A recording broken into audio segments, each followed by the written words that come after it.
So, hello, good people. I am so excited to bring you this interview with the amazing, beautiful soul that is Ellie Lee.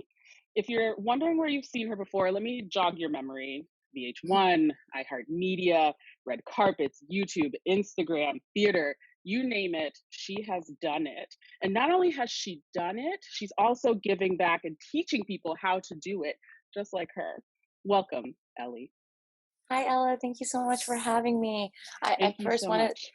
I first want to say, I do this for a living, and I can tell you're already a master at it. I love your Thank you background. I so love your much. look. I love your Thank energy. you. You got Thank it you. going on, I'm girl. trying. I'm trying to lean into it. Really. Thank you so much. I Yes, really appreciate it, and I really yes, appreciate you on a Sunday morning getting up to sort of talk to everybody. yeah. So let's start at the beginning, right? Let's start with a hmm little bit of background. I've seen in interviews you were born in Jersey. You were sort of hmm shy as you were younger. Tell us a little bit about that, so we can sort of really tell the Yeah, story there. yeah. So I grew up in a Korean American immigrant family from New Jersey. My dad owns small children's boutique stores. Right. And I remember growing up, we watched a lot of TV and movies. And Mm, I remember being in the theater one day when I was really young and just being enamored by like actors and film mhm, and just feeling so many things. And I was like, that's what I want to do. But I think that when you're young and you're a person of color and you don't see people that look like you in on TV or movies, in my mind, I was like, oh, this doesn't happen for people who look like me. So I'm just going to bury this dream really deep and just like pretend it never like mm, had all these like I conjured all these feelings when I would watch films. And so yeah. I buried that. So I grew up, and then I am a kid of the late 80s. So I grew up with this show on MTV called Total Request Live. It was a top 10 Oh, music video countdown. Yeah, I know about um TRL. yes, exactly. It was a live show in Times Square. Fans were outside. It was like hosted by this guy named Carson Daly. And like every day I would run home from school and I would watch this show and I would look at him and I'd be like, I want to be him. Like, I want to interview all of these like pop stars and like actors and things like that. And I want to learn how to get to where he's at. And so, and my vision became like super because in my mind, I was like, I can do that. I don't know how to Mm, like I don't think that stars look like me, but like maybe I could interview the stars and like figure that out. And so I became obsessed with the idea. And like for anyone who's into astrology, my rising and my sun are in Aries, which is like I'm just a risk taker. I'm Fair. impulsive. I'm Yeah. super passionate, fire, Yeah. ambitious. And so I was obsessed with that dream for a long time. And then in college is when I started auditioning on my own. And that's when I started booking. Nice. Yeah. Love that. hmm And I know you mentioned, that when you started out a little bit younger, you were still kind of shy. You didn't really use your voice that much. But Yeah. talk to us a little bit about how sort of it seems like in high school is when the turning point sort of Yeah. happened, right? Talk to us a little bit about how that came about and what you think sort of really got into that. Yeah, so I grew up really, really timid and scared and shy. I always say to people like, you know how some people feel like old souls or like they've been here for a long time. Like I'm definitely a new soul. Like I've always felt like I've never been here before. And I always used to like look at other people and I'd be like, how do you know how to be here? Like I've always felt that.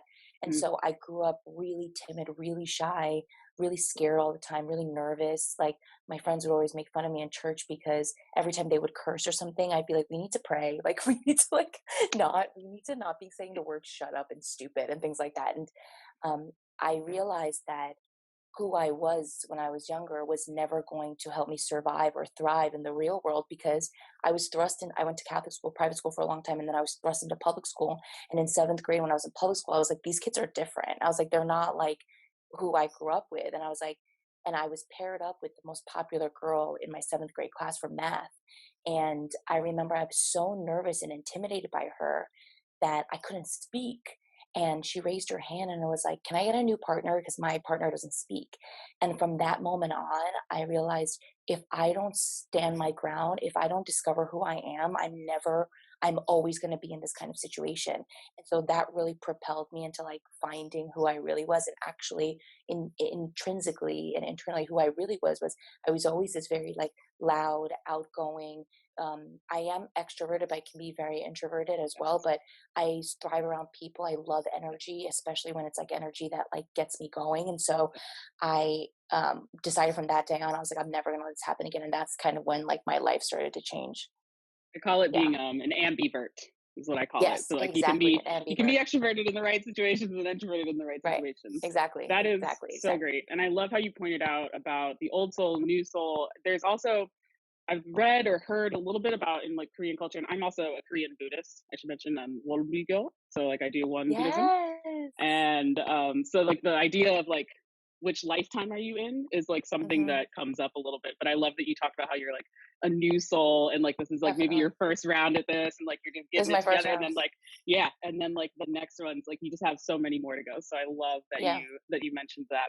So talk a little bit about because when you so you started to have this like intrinsic really awakening moment where you're like this is what I'm being called to do. Hmm. What sort of happened there, right? Because I think when you find that aspect, when you're authentically yourself and Hmm. you are really like in it, it really intimidates and scares people. Like, how did Hmm. you sort of deal with that, especially in like those sort of earlier years, right? Like college, high Yeah. school to college, right? Like, what were some of Yeah. the, ways that you dealt with that? Well, I've always felt like I was different. Like, I think when I changed schools from seventh to eighth grade, and I moved to this new town where everybody's like rich, and like they were just people that I always grew up with like not a lot of money, so I grew up in towns like that. But then when we moved into this rich town, everything sort of changed, and I would observe people, and I'd be like, oh, this is like a whole different game. But the thing was that the popular girls in school always liked me because I was funny. And so Right. they would invite me to all of these like gatherings. And soon I found myself like hanging out in the popular group. So even in high school, I was like always hanging out with like the pretty girls who like dated all the hot jocks and all this stuff. Mm-hmm. But I always felt like this wasn't was I what I was supposed to be a part of, but I never could find my people, and I didn't even know like what my people were. I just knew Mm-hmm. that like I was always different. Like even in my friends group now, I'm like, why am I always the oddball out? Like I just feel like I don't think or feel like other people. And I think it also has to go back to the fact that like I am a very new soul, and like things just I just don't work like other people. But anyways, but also in that sense I grew a lot. You learn by observing, and you learn by seeing who you want to emulate, who you don't want to emulate. And I realized that I was never supposed to be a part of the marching race or the rat race or like what everyone else did. I was always going to go against the grain, whatever that meant. And I think that's why I've gone through so many things in my life, because I'm a risk taker, and I beat the beat of my own drum, and I've never had anybody alongside of me who does that as consistently as me. And like I think over the years too, I don't know if I'm answering the question, but I think over the years too, like people are always like, well, it's Ellie or and it's like actually I'm not crazy. I'm just not afraid to like do things that scare me, or like I'm not afraid to like take that chance because I'm just not made in that way. And I think that for a long time I was hard on myself for that, and now I'm like, Yeah. no, no, no, I love that part of myself. Hmm. Yeah. No, and I've seen it throughout like like your videos and like when I was doing sort of my background research, right? Like this idea has like been with you the whole time, but verbalizing it and Hmm. really like saying it, I think is really starting to happen now. So Yeah. Hmm. around sort of like 10 years ago, right? You start doing YouTube, right? And you start Hmm. out and you're interviewing people, local artists and things like that. Hmm. The Hmm. goal was to get to where you are now. Was that sort of what you were thinking, or were you like, Yeah. I just want to create a YouTube channel and go with it? Yeah. I fell in love with K-pop probably back in like 2008, Same. 2007. And yeah. Yeah, And yeah, I think it was the first time where I was proud of being Korean, because I yeah. grew up like always so different. So Korean people never really accepted me, especially Koreans. Mhm. And so even in high school, like I always battled that. Like they were like, you're too white or you're too this. And Mm, I was always really ashamed of my culture. And so when I fell in love with K-pop, it was the first time where I had this connection with like my motherland, or, just people that looked like me. And so when I like something or when I fall for something, I'm 100% it. That's why like yep. my relationships with men. But anyways, but I'm all in all the time. And so when I fell into K-pop, I was like, I'm gonna learn everything that I need to learn about this. And so soon I started applying for like to be a K-pop writer. And that's Got kind of what started my whole K-pop career. And I became a K-pop writer for this K-pop site called Pop Soul and Soul Beats. Yep. And then from then on, I started making a YouTube channel for them and I started making commentary Got it. on YouTube. Okay. Yeah. And then the artists would come to Korea and then I would interview them for the blog. So like that's kind of how everything started with my Yeah. K-pop career. I love how you talked about that because in a similar vein, I mean, I won't talk too much about it, but in a similar vein, I've struggled with being too white for the black people, right? And then not Right. black enough for the black people. And so it's just Right. this dichotomy, but when you find where you sort of fit in, it sort of Hmm. just doesn't matter anymore, right? I Exactly. also got into K-pop around like 2009, 2010. I just fell into it head first, rabbit hole. It was like 2 o'clock in the morning, and it happened. Yeah, So I love that exactly. that was that. So tell us a little bit about what was your like favorite interview of your like early career? Like Oh my which one God. would you like love to do again? The first one that I ever did was Brian Drew from Fly the Sky. And Yes. years prior to that, I thought I was going to marry him. So, like, it was one of those moments where I was like, what is life? What's going on? And, like, let's sit down. That was really the first time I had interviewed a Yep. celebrity. And I remember getting this high from it. And I don't know if he liked me or not, like in the interview. Like, I don't know if I was making him laugh, but I was making myself laugh. And I was like, I'm That's really all good that at matters. this. Yeah, I was like, I can really do this. And Yeah. so that was very memorable for me. And he was really nice. And so I Yeah. just really appreciate all of that. Yeah. Yeah. Yeah. Yeah. No, your interviews are just your energy is just infectious, right? Like Thank I was watching some of you. the other ones like Tyra and you were talking to her and you were like, Yes. any tips? And she was just like, okay, first of all, don't Yeah, do yeah, this, but yeah, I yeah, love it. And yeah, then yeah, like yeah. Juliana, Rancic was talking Mhm. about you, you're killing it and all those Yes. different things. So like I love that that was sort of part of the beginning of the story as well. So you started out doing the YouTube channel, you're doing the K-pop Mhm. coverage, things like that. Talk about how you got to sort of the VH1 Viacom Yeah. news MTV sort of route.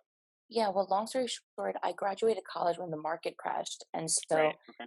it was a really, really rough time, and I didn't know what I was doing in my life, I didn't know where I was going, and then finally, after, like, probably, like, 2 years, I was like, "F it, I'm just gonna get a 9 to 5," and I got Mm, hired at this marketing firm, and I knew quickly this was not for me, like, I'm not the kind of mhm. person that can do a 9 to 5, I can't do meetings, I can't do, like, conference calls, like, the difference between, like, let's say an Aries and a Capricorn is like Capricorn, like one of my best friends is a Capricorn, like no Yep. matter what the job is, she will do 100% at. Like me, if Yep. I don't like something, I'm not You're gonna like, pay attention to it. I'm out. Yeah, I'm out. I'm out. What's your sign?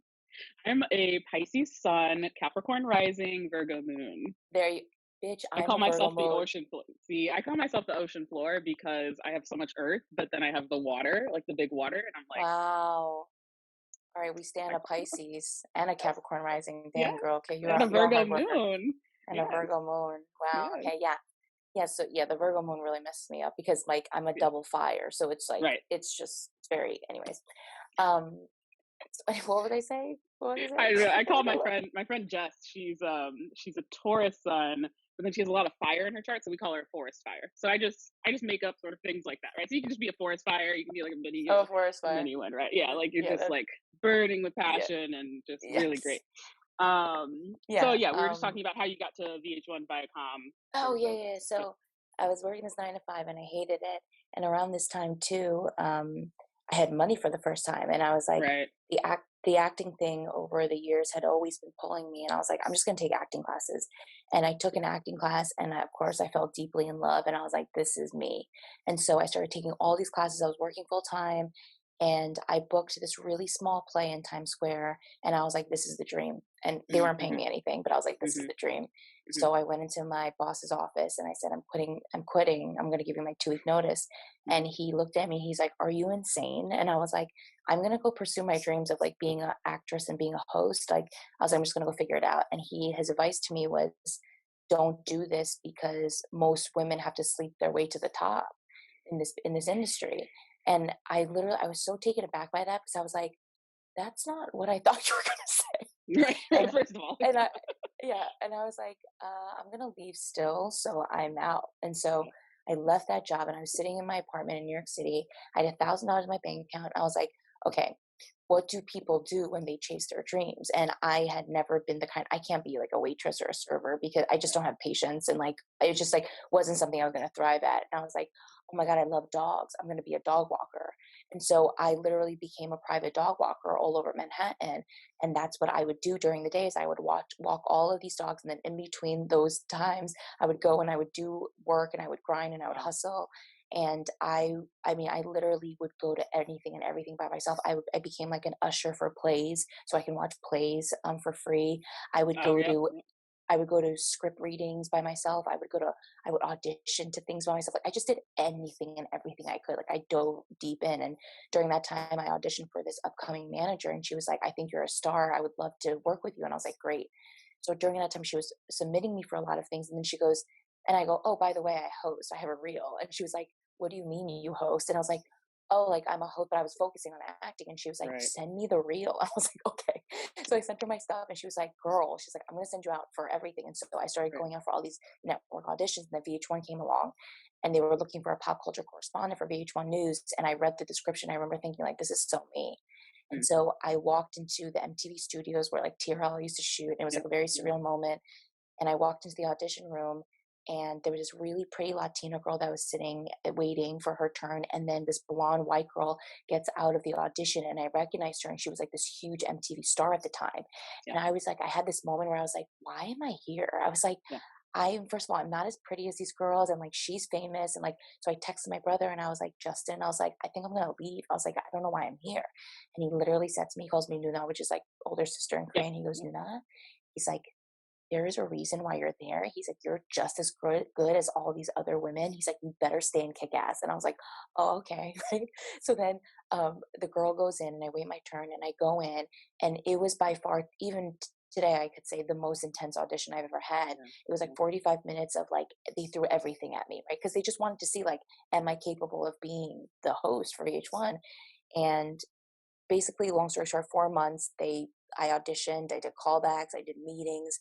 And then one day I got a call from my manager, and she was like, girl, they want you. And I'm like, what? And they're like, not only do they want you for that, I had meetings with VH1's morning show called Big Morning Buzz Live, which is going to be hosted by Nick Lachey, which he's like this, he's 98 Degrees, like lead singer. Yep. He's Yep. married to, yeah, he's gonna be hosted by him. They want you on the show. And I was like, and literally I went from cleaning dog poop to like leaving all of that behind. And I was on live TV 5 days a week. I was going to the Grammys. I was just doing all these things. And that's when everything really started to pick up and happen for me. But before then, I was a host for MTV Korea. So like I had Got my it. taste. I had done like live shows in the same studios as TRL. I Yeah. had fans outside. Like it was a very surreal moment for me. But I think that just showed me like, damn, like you could really, if you envision it and you believe in it, like you can make all that, you can make all those things come true. So You can, and it's so scary, right? It's yeah. so scary to like lean into that once you start to Hmm. realize that. And I loved that story that you tell about the VH1 audition and your brother sort of being like, look, you are there for a reason. And, it's so important Hmm. to really remember that like you're in that room already, right? Like you are there. You're like, Yep. don't worry about anybody else. You are you. Yep. And, a lot of times people think like, oh, I can't like pursue this thing because the market's saturated and da da da. And it's like, no, No, no, no, no. There's a there's nobody reason. like you. Yeah. Exactly, exactly. Love that story. So let's get into, so I know that there's been the big shakeup at Viacom. You got a Yeah. lot going on. We're on a high, and then it's just sort of like, right? Yeah. Talk to us a little bit about that, and then we'll sort of segue that into sort of the K-pop aspect, right? Yeah. So Viacom had this huge layoff, and Right. so many people every day were getting laid off from every department. And I thought I was okay. And you could tell probably as months passed that, like, I don't think I was going to be okay. And then I was sent to the office, and they were like, this is it. Like, every team was gone at that point. And I really fell into a deep hole because I think that I Mm-hmm. had worked so hard to get to that place. And I thought that from there on, I would just skyrocket. But as life and this industry, it's not like that. And so Right. I fell into a really, really deep hole. I was in a really dark place. But during that time, I was like, I gotta grind. And I started grinding. And I just started booking a lot of things, and that's when I started acting more, and I was like I booked my first female lead in independent film. So, like, it showed me too that, like, even when you're down, there are lessons to learn, and, like, you'll always get back up, like, the universe is never gonna not give you an opportunity, and so, that's when I started booking a lot of other things, and that's when I started doing Wendy Williams, and, like, I started it's just a lot of things started to happen. It was interesting for sure. Yeah. Yeah, yeah, yeah. It makes No. me really miss New York, actually, but anyways, go ahead. Oh my gosh, yeah. Yeah, I've never been a huge New York person, but I understand people who are really New yeah, York people, right? for sure. I'm more of an LA girl, but Mm, I really understand it. So then you're working on Wendy Williams, you're doing all these different shows and things like that. So you're mm, getting back into it. And then you start to do sort of more recently, right, these K-pop interviews, right? And I yeah, have to tell you, my favorite one with you was probably Lay from mhm, EXO. So EXO is yeah, a K-pop group from South Korea, like 13 members, and then now it's 9 members. And yeah, Lay is one of the members from China, also doing his own solo work, really great. But like that interview, it was just like this was, and I was just like, oh my gosh, because I just you are so your ability to make people comfortable, but also mm, like sort of get to the questions and things like that is so apparent on screen. So mm, talk to us a little bit about those interviews, like yeah, what was it really like? Again, you're really back to the K-pop scene again. How are you feeling about that? yeah. Yeah, I always say this thing that K-pop never every time I try to leave K-pop, it always comes back into my Pulls life. you back. Yeah, always. Yeah, yeah, yeah. Yeah, so I became the host over at iHeartRadio, their video digital host. So I was doing all of their interviews where whenever artists would come in, I was doing interviews. And that's when K-pop started, K-pop's always been on the rise Right, steadily, but I feel like it really started taking over. So all these K-pop groups started coming in. And at that point, I had tapped out of K-pop, so I didn't really know that much. But right, I was like, oh, right. cool. Like all these people are coming in, like let me research them. And I think that by far to date, they're always my favorite interviews. I think obviously there's a connection between me and them because we're Right, Asian, we're Korean. right. I'm not fluent in Korean, but I understand the culture and the language, and I know Yeah. how to like. I just know how to make people feel comfortable. I feel like that's Hmm. just something that I've learned over my span of my career, and so um, yeah, I just started doing them and they started taking off. And I think the first one that I did was with EXO. And I knew of them, but I didn't really know anything about them. Like I did my research, but I didn't know their fandom or anything like that. And for me, when I walk into anything, even if it's J Lo or EXO or whatever, I just see them as human. And Right. so my whole goal is how can I make them my friend in a matter of seconds? And so when I walked in, it's all about just making people feel like we're on a very even, equal ground. And Right. as soon as you break them with like a compliment or a laugh, like they're in and they trust you. And my job is to do all of that. And I think that's the reason why people like watching my interviews is because I'm not treating it like this is my job. And it's like, you're a stranger and like you're really intriguing. And I would love to just figure you out. Like I'm curious about you. And I Yeah. think that really unfolds on camera. Mhm. Yeah, yeah, it definitely does. And I think that's definitely why a lot of people. I even saw on your most recent one of your most recent uploads about you were giving tips on TV hosting. Was your tip Mhm. number one? And I think like in the comments, people were like, "Exos fans love you!" Like, da, da, da, da. Yeah, You have yeah. your own fandom within their fandom Yeah, now. So yeah. I think that That's definitely great. is important. How do you? And this sort of relates back to the question that I asked earlier, right? But how do you establish that comfort but also Hmm. remain authentically yourself in an industry that is going to consistently try and tell you that you should act this way, you should do this, you should have asked this question, things like that? How do you Sure. really maintain your core? It's so funny, like, when Lay and his team came in, he's a very busy man, so they're on a time Yes. crunch. And I remember Lay had come in and he'd been doing press all day, like he was jet lagged, all this stuff. And you could tell, like, they just wanted to, like, there's like a lot of press that needs to happen. And we started the interview, and there's this moment where he really catches my energy, and we start going on this Yes. ride together. Yes. And there's a point where his team was like, "We got to go, like wrap it up, like in the background." And Lay stops the interview. He goes, "No, no, no, no, no." He's like, "Don't do that." He's like, "I want to stay. Like, I want this to like, I want to do this." And his team was like, "Oh, okay." And I was like, what, right?" Right, like what But are you gonna do? yeah, what are you gonna do? But I think Right. it's about I think what people don't understand is like we are all one, we are all equal.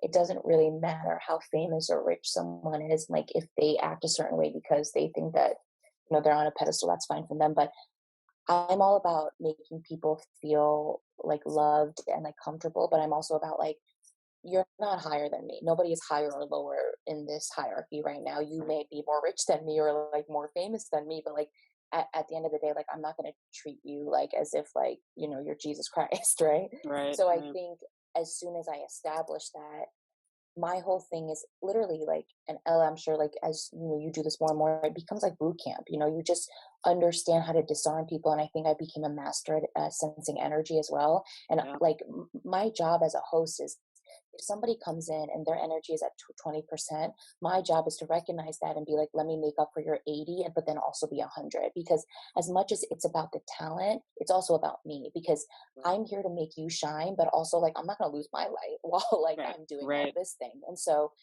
I think the biggest compliment I get is like people are like, I came here this interview for an artist, but I left standing Ellie.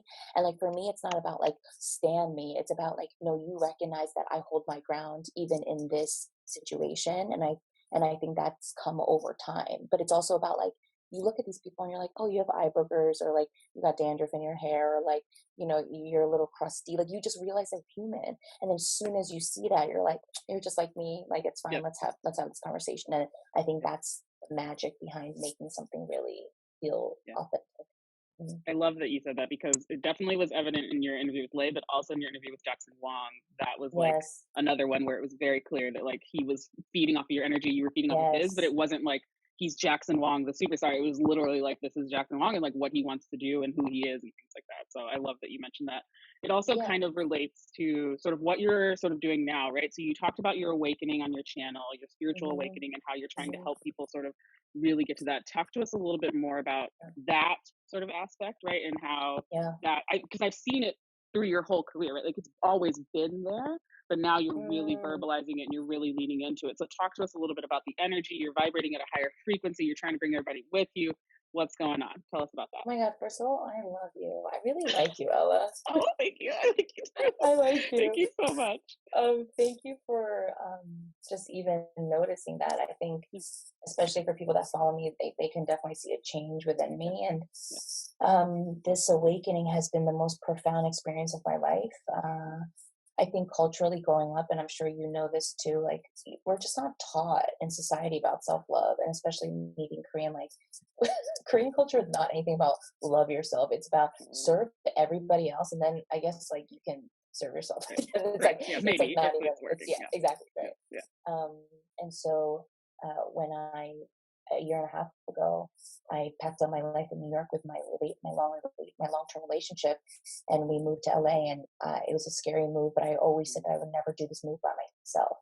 But the first month that I landed in LA, I started really freaking out because I think that in my mind I was like, when I get to LA, I'll be a star. But like, and even though I was working a lot in New York, I was just like, LA is like the pinnacle, right? And then when I got to LA, I started like spiraling because I was like, it was like the pressure that I put on myself was a Mm, lot.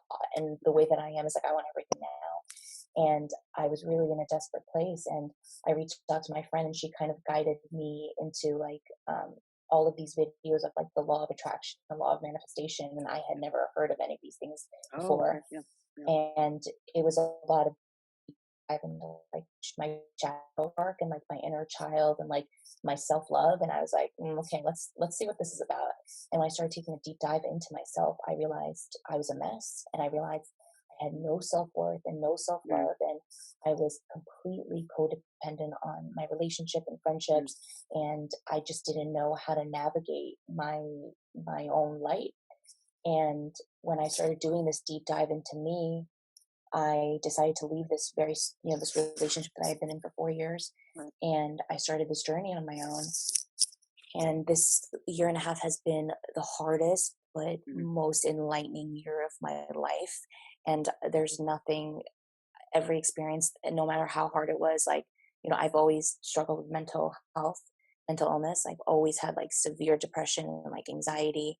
mm, And I went through it this year, and I'm going through a stage right now where mm, it's very big in my life. But um yeah, this awakening has been, it's better than anything I've ever experienced. So, and I mm, know that this mm. is just the beginning. So it's been pretty phenomenal. But Yeah. it's an everyday thing. It's a moment to moment thing. And it definitely has its heartache. Yeah. No, Yeah. I remember when I had my first I didn't start dating until I was like 25, right? And then I had Mm, my first relationship and it was like love at first sight. It was so amazing. It was like a year and a half and then it ended, right? And it ended sort of out of the blue, although we can mm, talk about if out of the blue actually exists, right? right. And I was just devastated. But the thing that my mother told me, and she wasn't in AA, but she got it from AA. My mom just knows a lot about a lot of different things. But she was just like, one day at a time, one step in front of the other in a row, Yeah. right? So like just one day at a time in a row. You're just going through those motions, right? And I Yep. thought that really helped me come out of like, because I also suffer with those things. And so it was like, it was definitely helping me sort of work through that process, right? But it's so important to actually like recognize it, right? But it's Mhm, also so tough, right? And you mhm. talked about that. You touched on how it's been a really tough year, right? Like it's been Yeah. a growth moment, right? And when we feel those moments of growth, it's Mhm, you're almost like, ooh, I don't know where this is going, but I'm gonna be mhm. okay, right? But it's so Yeah. hard to really like dig into those and things like that. But I've been seeing you doing the Mhm. work. I know that you are also offering and like helping other people. Talk to us a little bit about how you're using your experience to sort of help others and really guide them to their own awakenings. I think that I've always felt like I was special, and I know that sounds really obnoxious and egoic, but I mean that in a sense of like at first I thought all my life I was like, there's something different about me, and I always thought it was because like I was meant to be like a big star, like a big actor, like a big host, and I think during this awakening, like, sure, those are definitely earthly desires of mine for sure. I think that on an egoic and earthly level and an artistic level, there's something about acting and hosting that really fills me. And I think it's definitely part of my purpose.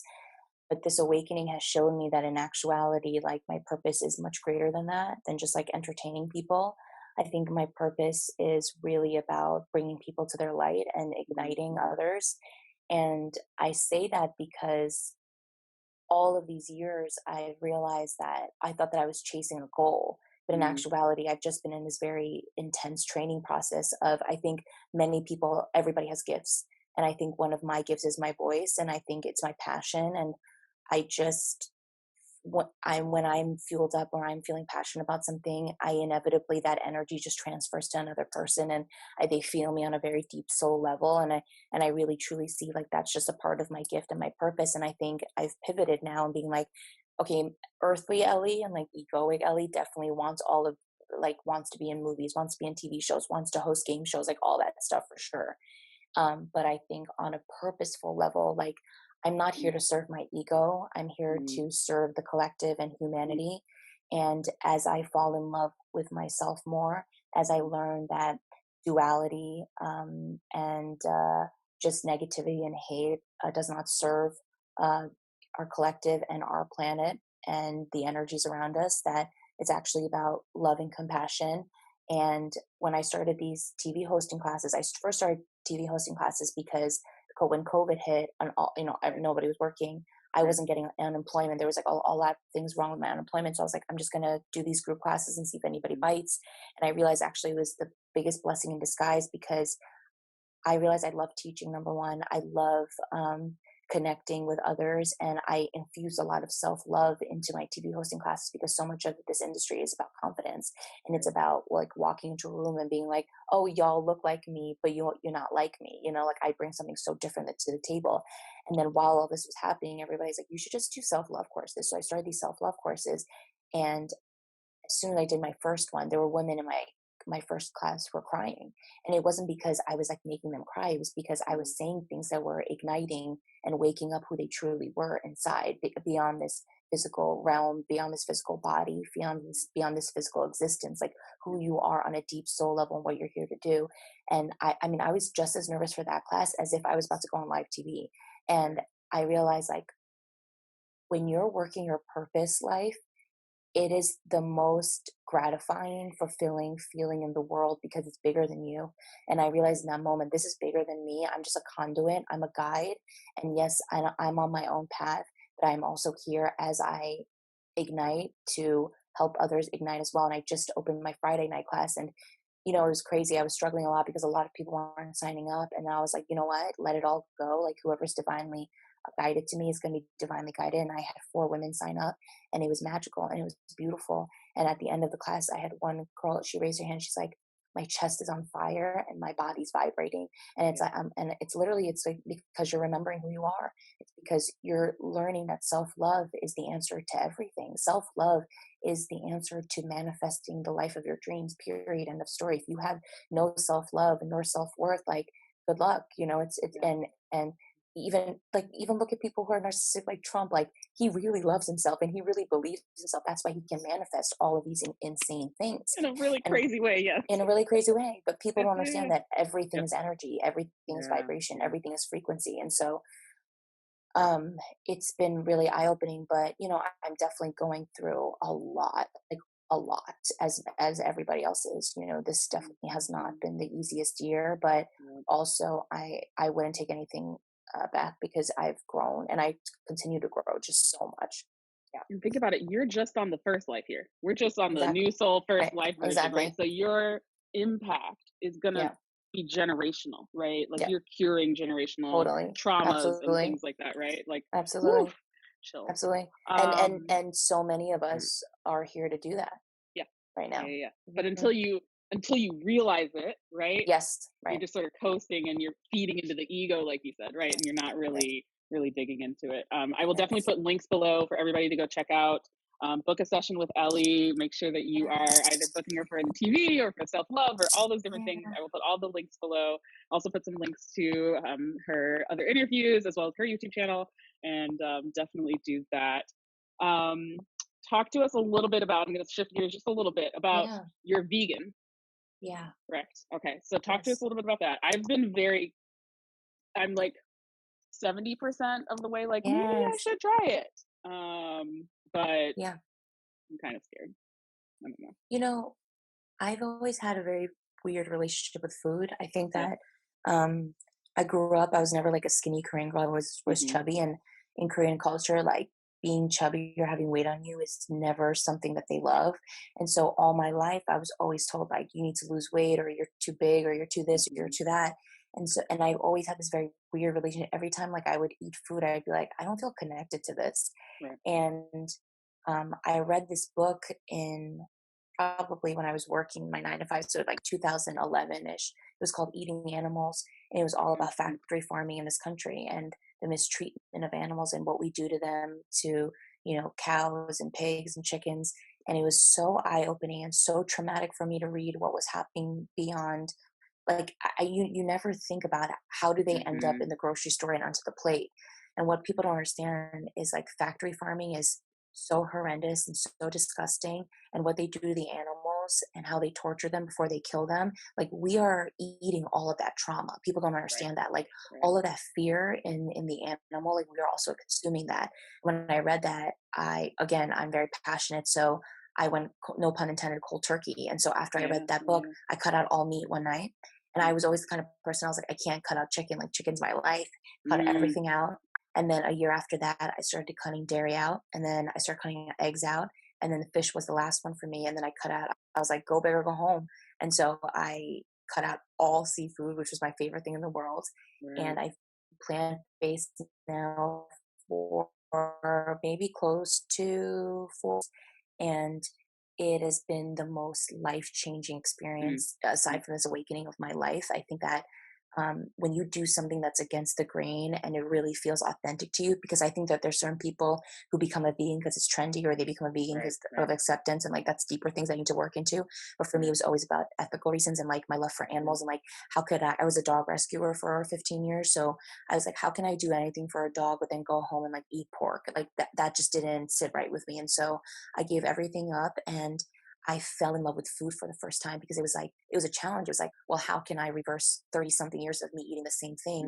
And Mm. how can I learn how to do everything by using food that comes from the earth? And so um, I have this amazing connection with food now. I feel like I respect food in a whole different way. I feel Mm. like I understand people who, like, grow their own vegetables and their own fruit, and just understanding that, like, Mother Nature is so abundant, and like we could totally be full of nutrition through this, was intensely fascinating for me. And like, now veganism is obviously huge, and like it's Right. really beautiful to see. And so that's how I started. And then it really, I felt like when I became plant-based, I was like, oh, this was always the true me. That's why I felt like I never Mm, had this connection with food. This was always mm, supposed to be a part of my journey. And so I felt like a piece of my soul came back when I really wow. decided to go vegan. Wow. It's deep. Wow. It's deep. Yeah, yeah. I was like, oh yeah, she's gonna talk about this part, but then yeah, you got there. That is, yeah, I'll have to Mhm. definitely dig into it. Dig Because it's into it, just girl. I have like skin stuff and like all Yep. these different things, and I'm like, okay. Yeah. And I've seen so many people really benefit from it. Yeah. But I think I need to find like my reason. And protein is really big for me. So trying to figure out where I would get a lot of my protein because I can't really have too much of certain things, and so it's like trying to figure all of that out is Yeah. Yeah. really. Yeah. So Follow I the just wanted to Korean vegan. and well, and I saw you, I think it was on your Instagram story or something like that. You made like this bibimbap bowl that looked Yes. so good. And I was Yes. I'll just send you like, the recipe. can I just be, I literally would love that. Yes. Okay, so we're gonna wrap it up a little bit. Anything else that you want to promote? Any other things? Ellie, all things Ellie right now. Yeah. So, definitely follow me on my Instagram, my Yep. TikTok, Leyj Lee. Okay. I mean, I'd love to like drop some nuggets on Yeah. for, your listeners and Yeah. maybe for you, Ella, too. It's like, Yeah. Yeah. and you're a great example of someone who takes a leap of faith and like who goes and does it. And I think what people need to understand is stop following the footsteps in what society tells you who to be and what to do.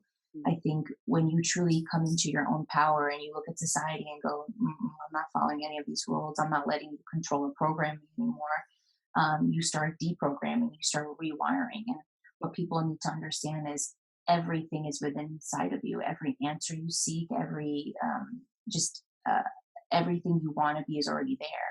And if you can envision it, there is already a timeline of a higher version of you living your dream life, and they just are waiting for you to come home. And our job is to become and integrate into the highest version of ourselves on this planet. What people don't understand is you can have heaven on earth. You are the creator of your reality, and you can choose sadness, or you can choose to be strong and have happiness, and choose choices that are going to fuel you and not bring you down. I think so many people think that they need to choose toxicity, or they need to mhm, choose things or situations or jobs because they don't know their worth. And mhm, I'm here to tell you that you are worthy of all that abundance. You are worthy of the greatest love. You are worthy of your dream career. But it all comes down to you and how much you value yourself and you care about yourself. So love yourselves, like go yeah, deep. Like there's this affirmation that I love, and it's I'm busy becoming whole again, everybody else can wait. mm, And it's like